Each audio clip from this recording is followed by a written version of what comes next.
Oh yeah, let's get on with the second segment of the live talk hosted by Ban. All right.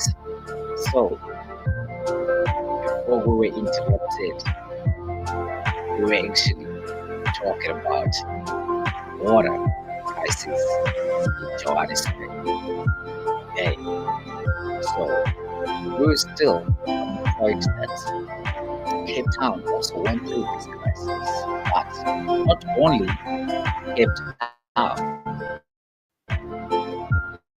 had experienced this, but also Durban has gone through this. Many parts of the Eastern Cape, Limpopo, many parts of South Africa have experienced the water crisis. With that being said, let us get on with it.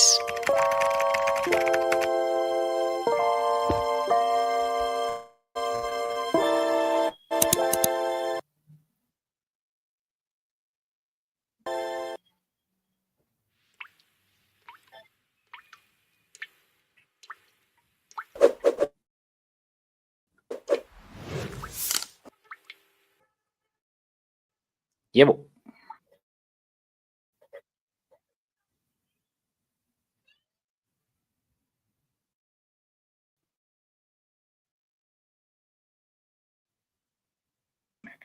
For Johannesburg to experience the water crisis.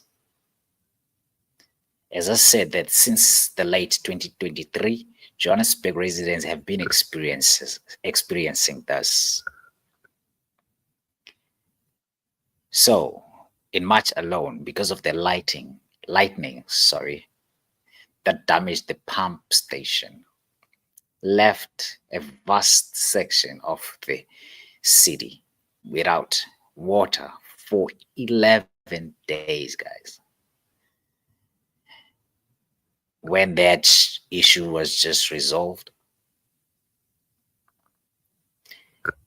after that, Rainwater, the city supplier, warned the city of Johannesburg and other neighboring municipalities like Tshwane and Yokohuleni that the system was collapsing.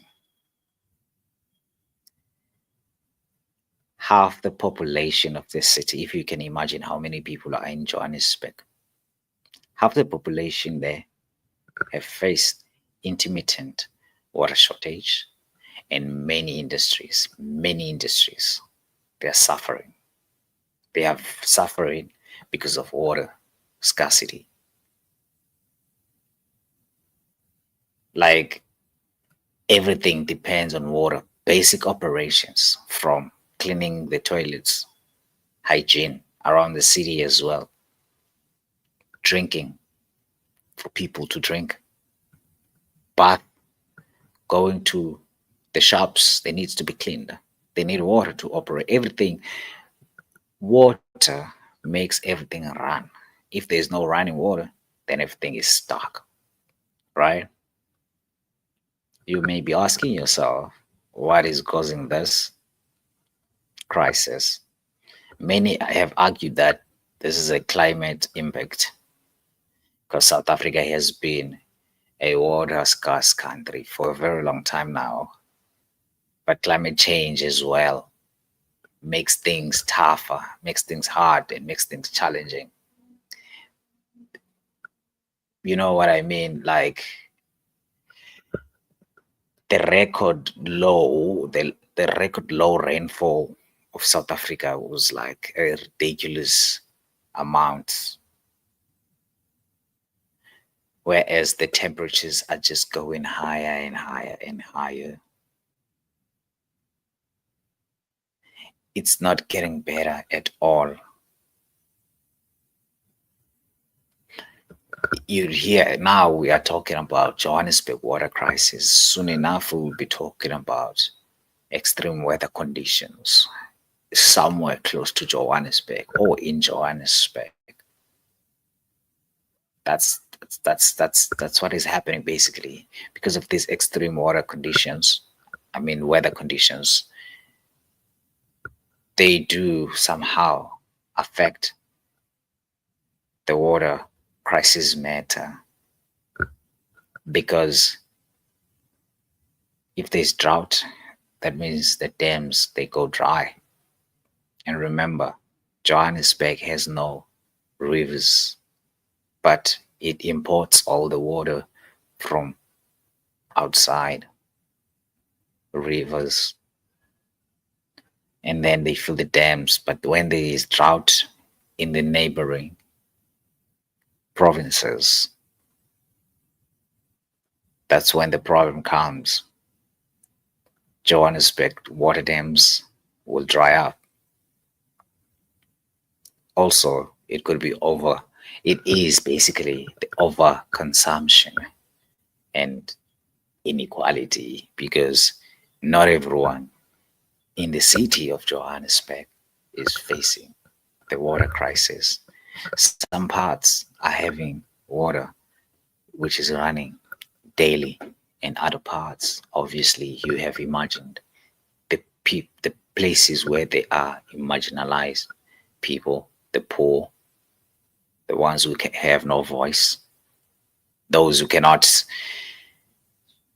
say something and be heard because they are not paying much towards the tax. They are not giving the government, they are not contributing towards the economy according to the government, probably, but they do spend money that they also get from the government. So they are kind of like a burden to the government. So when there's a crisis such as electricity crisis, now we're no longer having load shedding, but we have electricity, I don't know what, something like that, whereby they would cut some parts. Some parts would run out of electricity, of power, but other parts of a city will be lit throughout the night.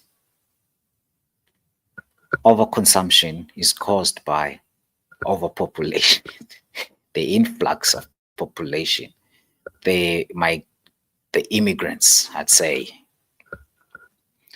People are migrating into Johannesburg because Johannesburg is seen as a place of opportunities, more especially here in South Africa. Just here, the culture here in South Africa, in other provinces, if in order for you to make it, you need to get out of your province. You need to go to Johannesburg. You want something to happen in your life, it's either musical, you're doing music, or you're looking for a job. That's where you're gonna go. From 9 provinces, a lot of people are going there, not just there, but a lot of people are going there to look for opportunities. Now, especially people who didn't really, or who couldn't face on the challenge of academics, so that they could be in the academia industry. But then not everyone is made for books. So some of the people, they are skillful. They go and sell their skills in Johannesburg because that's where the industry is moving.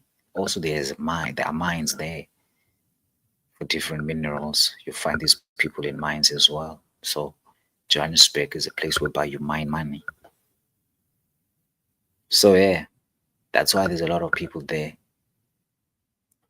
Also, people coming from other countries as well. They go there for the same reason, because Johannesburg is the biggest city in the continent.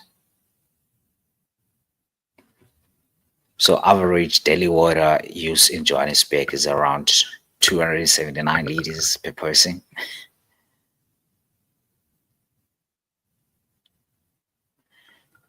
More than 60% above the globe average. This is a high demand of water, which reflects economic disparities. You know, Johannesburg is a wealthy city, right? That enjoy water intensive lifestyle. Whatever they do, they need water. They have swimming pools, they have your large gardens. But in contrast, these residents in the informal settlements, they often lack basic taps, toilets. Can you imagine? Whereas on the other side of town, people are splashing water. They have filled their pools with water.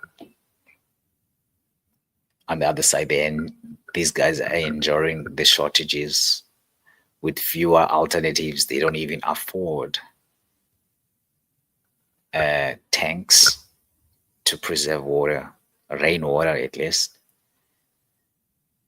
They can't even buy gutters for their shacks. The other major reason that adds or contributes towards this water crisis is aging and leaky infrastructure.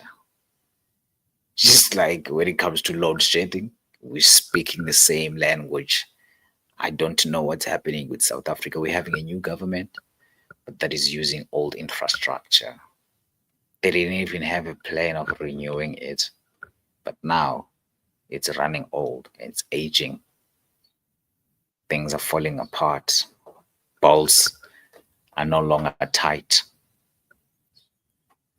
Johannesburg water infrastructure is outdated, guys, and is overwhelmed because there's a lot of people coming in and they are not planned for when it comes to the water system. So initially it was designed for a smaller population. Remember back in the day when it used to be for a certain ethnicity, for a certain group of people, of which they were the least number of the least population when it comes to it, the ethnicity that has the least number of people. That's what I'm trying to say here. So they were the smaller population. Now it serves around 15 million. You understand? 15 million people. So the system is crumbling, guys. In 2023, the city lost 48% of water supply to leaks, just leaks and theft, because sometimes, most of the time in Johannesburg, water is being sold in many places. They have to buy it, they have to pay for it. But a lot of people are stealing it, they're using it for free, and then they are wasting it. There's a lot of leaks as well.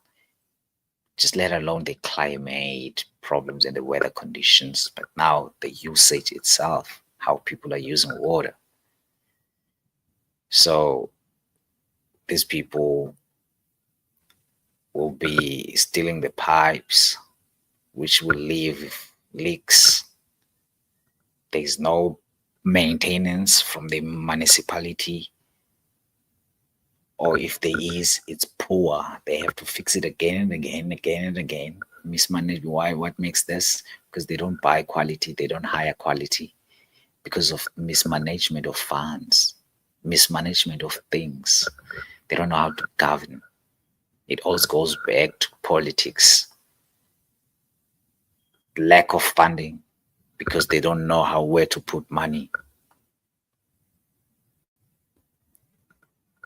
There's there's a 2 billion rand needed just for maintenance for the city, and it's always allocated to the city of Johannesburg, right?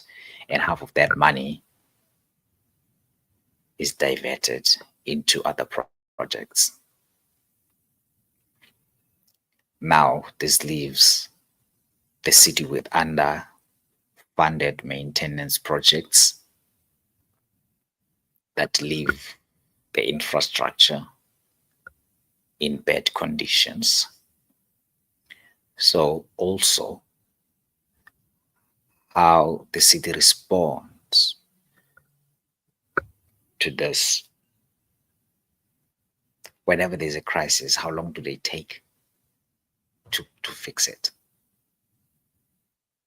See, the moment they are dragging their feet or not getting to the place where there's a leak, there's a lot of water being wasted.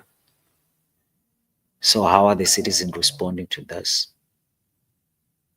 Are they protesting? Yes. But are these protests coming up with fruits? No. So there are groups that are frustrated from the residents of Johannesburg, obviously, that have taken this to the streets. They tried to shout out with their voices just because they are not from the other side of town. Their voices cannot be heard, even though they are expressing their discontent. But there are groups like Watercan that have organized protests and raised concerns about continued water insecurity, because these guys at least can have a voice that would be heard. Also, Greg, do you remember Greg from the University of Wits or Wits? Yeah, do you remember that? So he did say that the infrastructure is old, but there's a lot of people that have come together trying to fight this.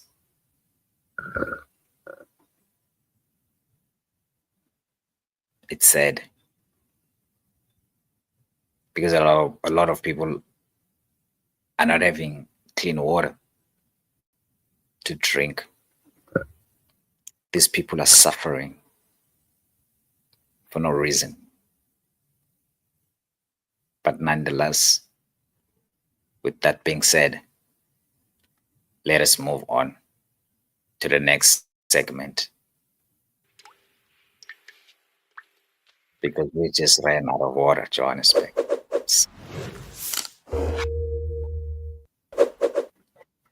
Phala Phala.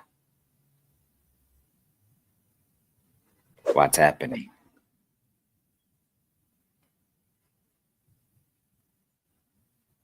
The father of the country, the nose, the Mpumlo himself, one of the richest guys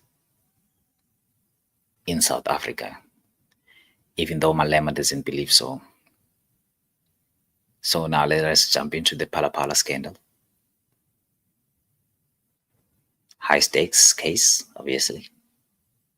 Just sparked a widespread of concern about transparency and accountability in South Africa and in South African government in particular, because this has to do with the president, the head of the politics. He's not the head of the country because we hired him. Let's take this a step back a bit so that we understand where we're coming from.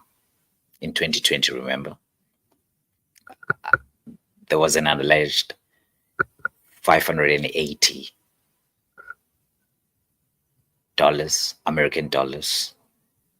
I don't know if you know how much 580 is when it comes to South African rands. It amounts to something like what? More than 10 million? Yes, it amounts to that. Let me show you this just now. It amounts to 10, guys. There. 580. I punched 580 dollars. How much is it in rands? There. See there? 580. It's 10 million. We're talking about 10 million here, guys. We are not playing. We are saying that Mpumlo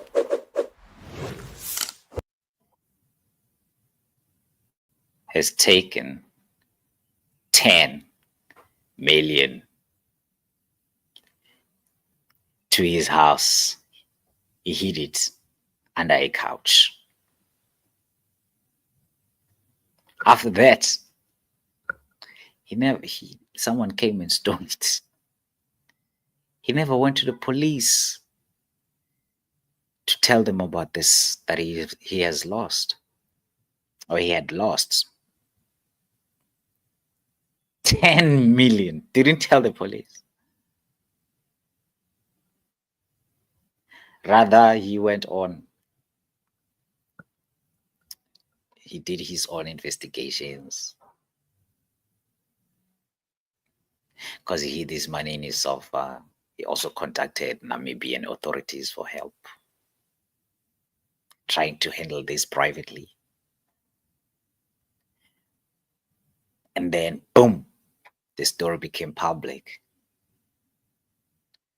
No contract, no invoice that says this amount of money did go through the Reserve Bank, the South African Reserve Bank.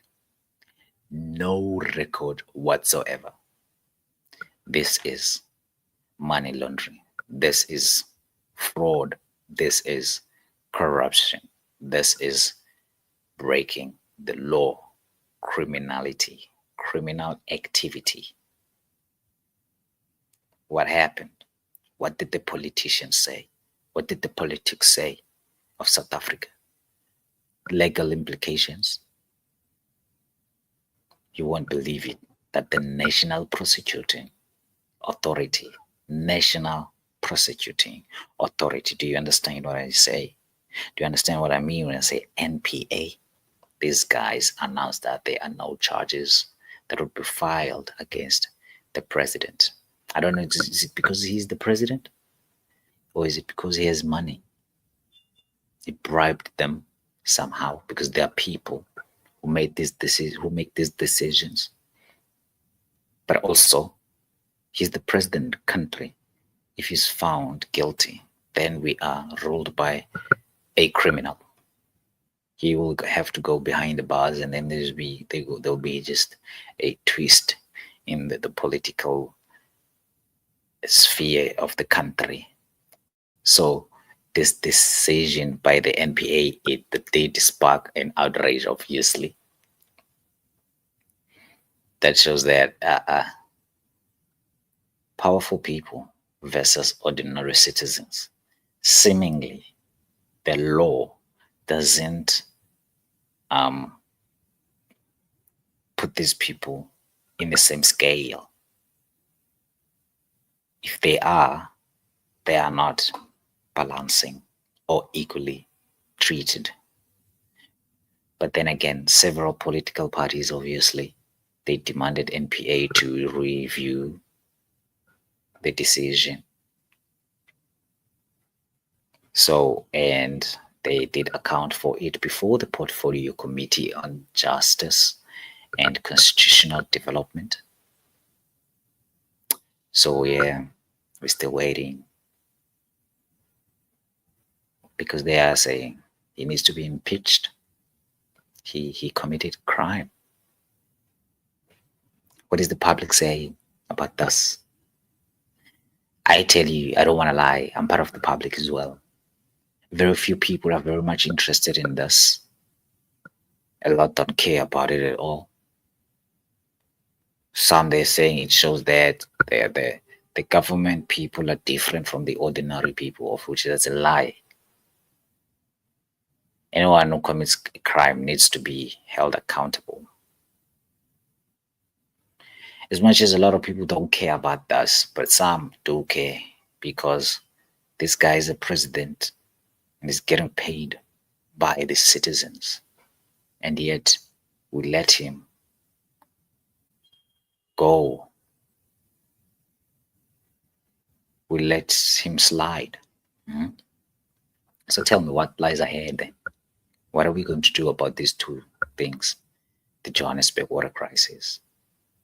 Because a lot of people have been looking into this, but the experts, they are recommended there should be immediate actions that needs to be taken.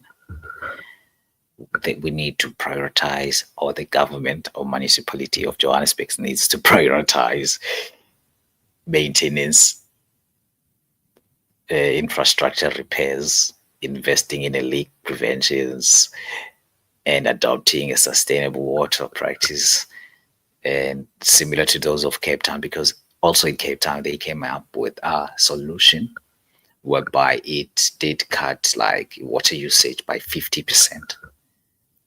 So they're having measures in place that protects water after they've learned a lesson.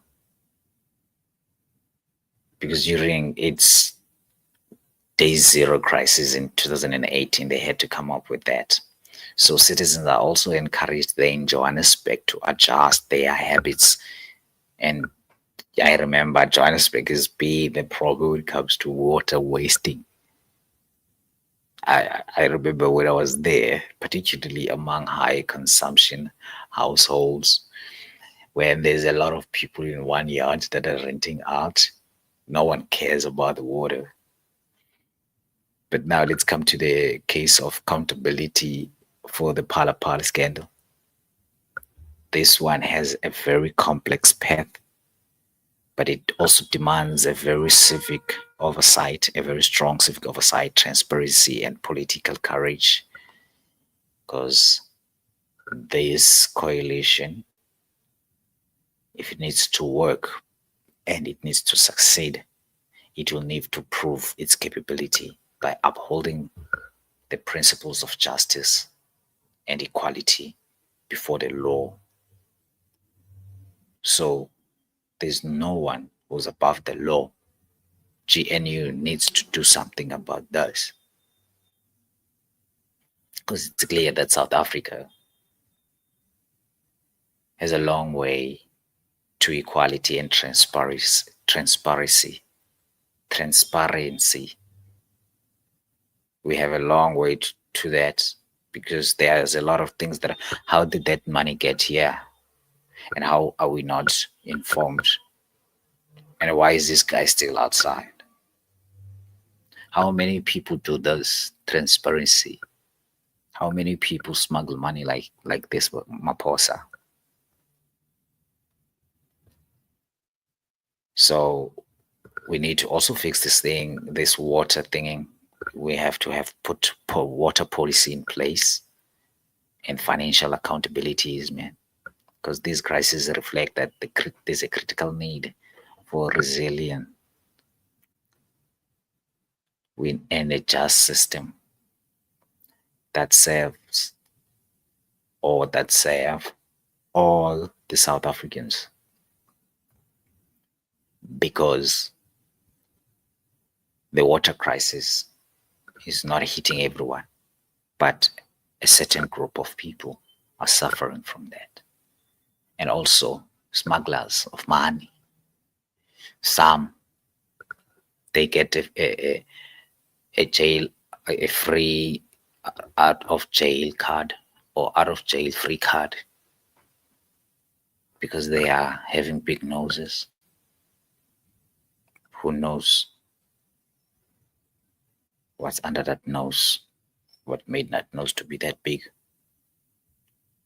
Who knows? So yeah, man. With that being said, that's it from me, Ubani Gandondo. Your voice, your life, your power.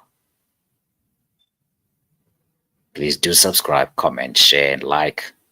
Thank you for joining us today. See you when we go live again. Gianco, we out.